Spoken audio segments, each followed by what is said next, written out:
What's up, YouTube? RDAP Dan here, Federal Prison Time Consulting. Hope you guys are having a great day. I know I am. Back here in sunny Palm Beach, Florida. Give you guys a couple seconds to join me. I apologize for having been here making videos lately. This move was a 3,000 cross-country mile road trip, so I'm finally here, situated, and we're in our new spot. And just been going crazy since I've gotten here, get everything set up with the new office. And today we're going to talk a little bit about fear of the unknown. And I know a lot of you are going through probably the roughest time in your entire life, and you don't know what to expect. And because of the unknown, you don't know what to do. And the fear of the unknown is probably causing you to go insane, especially at night. You're losing sleep. You don't know how to talk to your kids. You don't know what to tell your family. You're embarrassed. You're ashamed. You can't believe you got yourself in this situation. So how do you deal with this? I got to tell you, you got to take one day at a time, first off. And fear of the unknown will manifest itself so intense that it really prohibits you from doing anything necessary. And this is why it's so important for you to take small steps. It's so important for you to realize that this isn't going to be the end of the world. What's up, CJ? CJ's in the room with us. Fear of the unknown, guys, for me, it was probably the hardest thing about, it's too bright out here. It was probably the hardest thing about my entire prison experience, waiting to know what was next. What type of plea agreement were they going to give me? What's going on, Lisa? How much time was I looking at? What was prison really going to be like? How are people going to view me? What was my family going to think? What was I going to tell my children? All of these things go through our mind constantly, and we feel like nobody truly understands, because when you talk to your friends and family, they haven't been through this, unless you're one of the few that have actually have somebody that's gone through something like this. But most of us haven't gone through anything like this. Absolutely, Adrian, absolutely correct. The fear of not knowing is really what causes you to have these irrational thoughts, thinking life is never going to be the same. My life is now over. I've ruined everything. I'm never going to amount to anything after this. And guys, I am living proof, and so many of you are living proof. It's not like I'm a mystery success story or a one-hit success story where I got lucky. Really, guys, I'm beyond fortunate because I get to do something that I absolutely love doing. And I have the awesome ability of making money doing it through this platform of YouTube, talking to all of you that end up hiring me for services. But man, these people are just riding on the shoulder. But I can tell you right now, if you're waiting for an indictment, or you've been indicted, or you're under investigation, or you're waiting for a plea deal, and you think your attorney just isn't doing their job, and you don't know what you're supposed to do next, I can tell you that your attorney is doing everything that they probably can do to negotiate your plea agreement, your plea deal, for those of you that are going to take a plea deal. If you're going to trial, my heart goes out to you. I wish you all the best. I can tell you that I wouldn't go to trial in my situation. Not to say your situation you should or shouldn't, but I can tell you it usually doesn't end well going to trial. We have a client that hired us after the fact. They went to trial, they lost. They've hired us and an attorney partner that we have to help them prepare properly for their direct appeal, and also a possible 2255 for ineffective counsel. Whole mess there. But they were offered a plea agreement of 7 to 11 years, would not accept it, went to trial, found guilty on 800, it was either 700 or 800 plus counts, and is now looking at a natural life sentence, which they'll find out in October. Scary, scary stuff. Wouldn't want to ever be in that situation. So how do you avoid dealing with additional anxiety, additional stress? And I do believe that a situation like this can legitimately cause PTSD, post-traumatic stress syndrome. I do believe that this can come from this situation, because this is not an overnight process. What you guys are going through right now can last months and months, if not years, waiting for a final outcome. And I told you my case went from 2011 until 2014 before I finally started my prison sentence. And I didn't find out what my prison sentence or what my end result was going to be my final resolution, I didn't know what that was going to be until a few months before I self-surrendered. So I didn't know if I was going to get 5 years, if I was going to get 10 years, 15 years. I had no idea what the government was willing to do. But I can tell you that what you're going through right now is probably going to be the hardest part of everything that you're going to deal with, including your actual prison sentence. I know you can't believe that. I know it's hard to understand that. And I hear from you guys all of the time, I wish I could believe you, Dan. I wish you telling me that this is going to be the hardest part is really the truth, because it's hard for you guys to understand that reality because you're going somewhere that you don't know. You've never been there. It's going to be unfamiliar territory. You're going to be a fish out of water. It's like your first day at school times a million. You hear of all these horror stories, people getting beaten and raped and extorted. Does that happen? Absolutely. Will it happen for most of you? Absolutely not. Most of you will either be in a camp or low. Most of you will probably have a pretty decent prison experience if you so choose to get your mind right. And the best way to do that is uplifting yourself and forcing yourself to deal in the world of positivity. Podcast, YouTube channels, the people you're surrounding yourself around, not allowing yourself to get too negged out, not allowing yourself to sit in the dark and stare at the walls and go in this victim mentality and poor me, this isn't fair, I didn't murder anybody, I didn't rape anybody, there's murderers that are getting less time than me, or there's murderers that are getting away with it. Don't compare yourself to anybody else. If other people are getting away with things, well, they got lucky. You didn't. You got caught. Your hand was in the cookie jar. Most of you did something to get yourself in the situation you're in. Most of you can look back and look at this situation and say, if I were to have a second chance at this, what would I have done differently? And if you can honestly tell yourself there's something that you would have done differently versus where you are right now, then that's the warning sign. That's the lesson that you got to take from this. How are you excelling yourself as a human being so you don't put yourself and your family into the situation in the future? Making sure you are properly prepared for a potential federal prison sentence is absolutely the best thing that you can be doing right here and now in this situation. I just left the client's office in Boca Raton, Florida, and they are in a very, very funked out situation in their mind. It is it's a white-collar individual looking at somewhere right now of anywhere from 3 to 7 years. We don't know what's potentially going to happen yet, but I can tell you the state of mind that this individual is in is not helping him. I think after our session today, he's going to be better for at least the next couple of days. But just like anything, positivity, influencers, motivational speakers, you can't just go to a Tony Robbins experience once. You're going to feel great that day. Yes, you're going to feel amazing. But then 3 or 4 days, that spell's going to wear off. You have to be willing to put yourself into an uncomfortable situation every day that's going to form a positive way of thinking. And the only way you can do that is whatever got you to go to the Tony Robbins experience the first time, whatever got you to come watch my videos, whatever got you to make a phone call, you have to relive that. You got to go, what is it that I need to do and what's best for me? Right now, I'm sitting here, sitting in the dark. I'm watching movie after movie, TV shows. I'm trying to do anything to keep my mind off of the situation. Don't keep your mind off of the situation. Grab the situation and fucking headbutt it head on. Knock out the situation's teeth.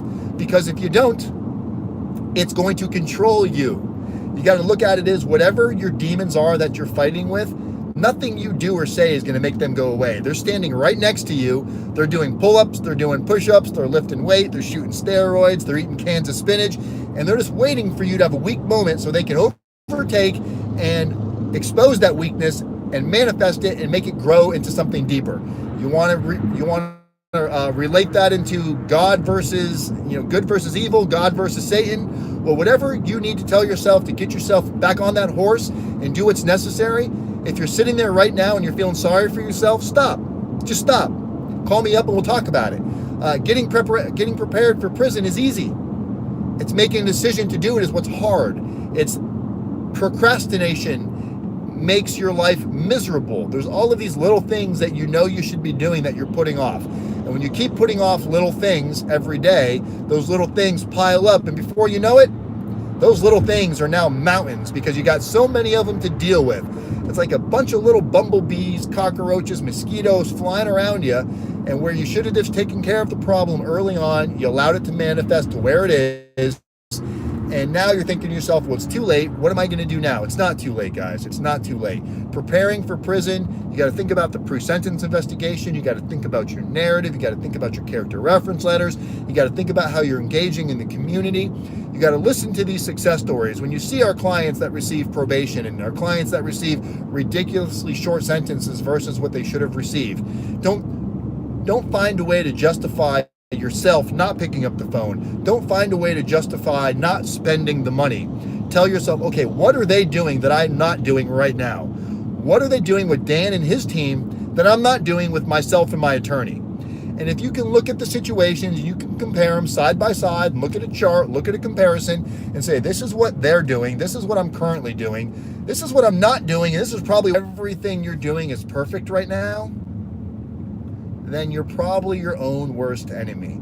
You've got to realize that there's things that you don't know. There's problems that you don't know how to solve. I know a lot of you are control freaks. I know a lot of you are used to having solutions.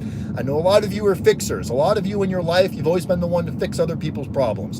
And you're telling yourself right now, I've always helped everybody else. And now that I'm in a rough spot, I feel like I've got no friends. I feel like nobody understands.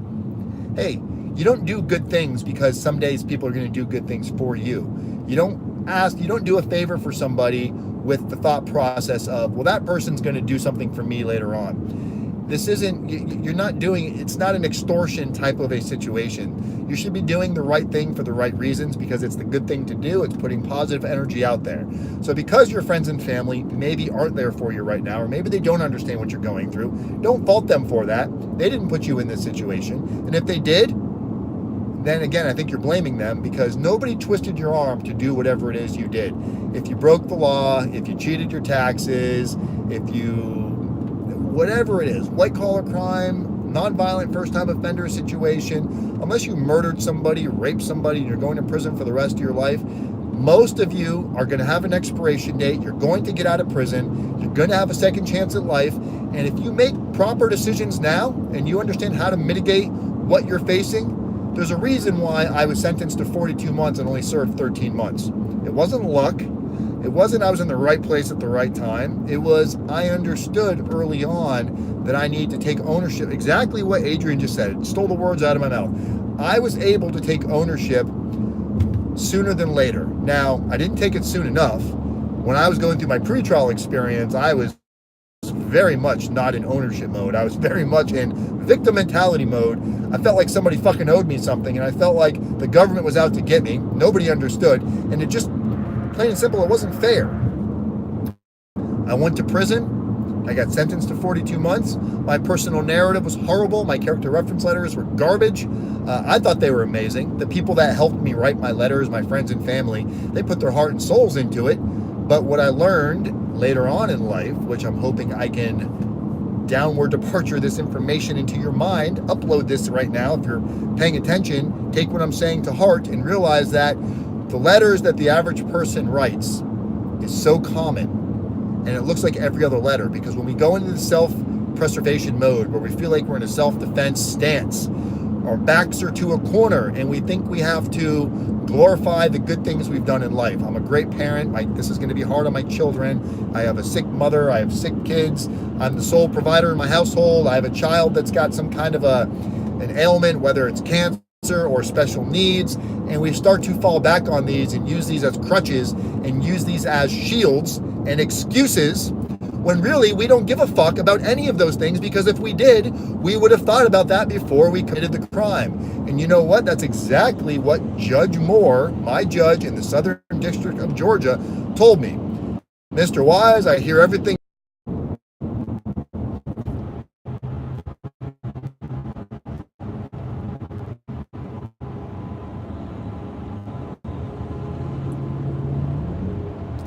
Sorry guys, I'm driving down 95, so I'm probably in and out of reception.